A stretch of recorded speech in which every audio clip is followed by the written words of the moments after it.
Hey guys, this is Mr. Gall, and I'm going to be teaching a lesson on sentence variety today. You should be able to see this here.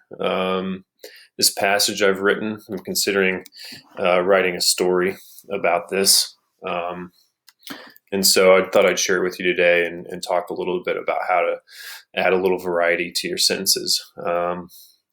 It's not necessary, but if you have an opening from one of your stories that you'd like to take a look at and do a little warm-up exercise today, I think that'd be great. I'll post another one in the next slides of this lesson for today.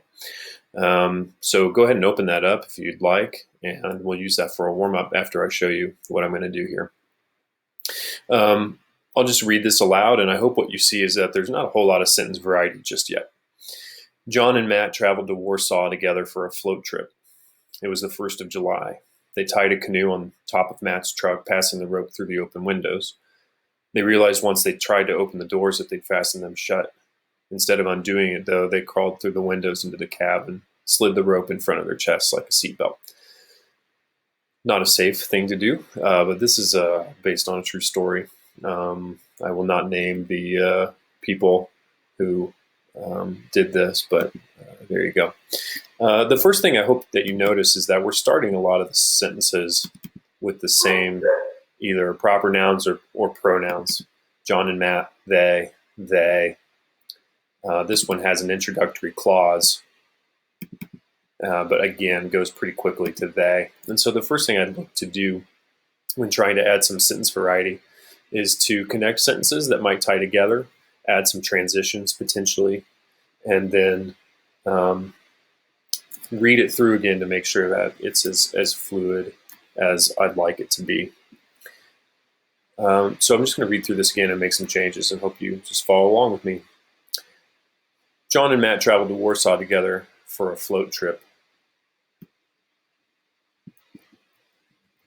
on the 1st of July. I'm going to add a transition here.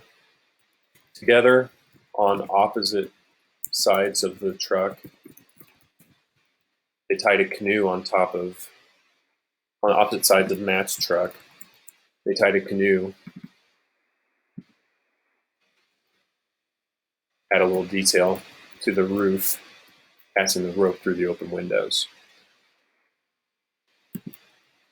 I'm going to just change the placement of this. Once they were finished, though, they realized they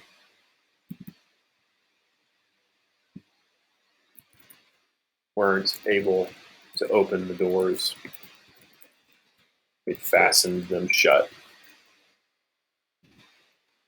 And here, this is fine. They fastened them shut. Instead of undoing it, though, they crawled through the windows into the cab and slid the rope from their chest like a seatbelt. That part I think is okay. Well, let's read through this one more time just to make sure that everything sounds fluid and that there's enough detail here to link these sentences together and have the variety to where we're establishing a little bit of a voice here, a little bit of narration, narrative structure, narrative voice that we feel confident in as a reader and want to keep reading more. John and Matt traveled to Warsaw together for a float trip on the 1st of July. Together, on opposite sides of Matt's truck, they tied a canoe to the roof, passing the rope through the open windows. Once they were finished, though, they realized they weren't able to open the doors. They'd fastened them shut. Instead of undoing it, though, they crawled through the windows into the cab and slid the rope in front of their chest like a seatbelt. I think that sounds a lot better. I didn't notice a whole lot that I'd like to change. There's enough gesture here, and we're just trying to get the story going. So I think that works pretty well for an opening. In future revisions, though, I might look for other ways to introduce detail.